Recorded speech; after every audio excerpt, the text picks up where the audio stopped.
പാൽ തളികയിൽ പാൽ പകർന്നു നല്ലമ്മ പൊന്മകൻ മകൾക്കും കൊടുക്കാൻ ഉടൻ ചെല്ലുമ്പോൾ താഴ് പച്ചപ്പാലിര നിരത്തു ഞാൻ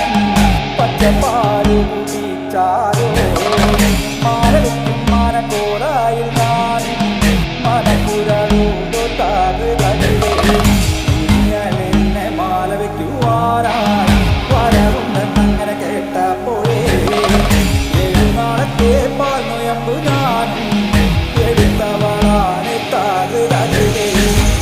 കൊല്ലം മാനക്കോടായി നല്ല നാട് വിട്ടും ഗോപുരപ്പാടിക്കൽ അകത്തില്ല പാകശാലയിൽ നല്ലമ്മ കടന്നു ചെല്ലുമ്പോൾ താഴ് തകൃതേ ഈറപാറ നീലമാണി വിളക്ക് കൊളുത്തി വെച്ചു നല്ല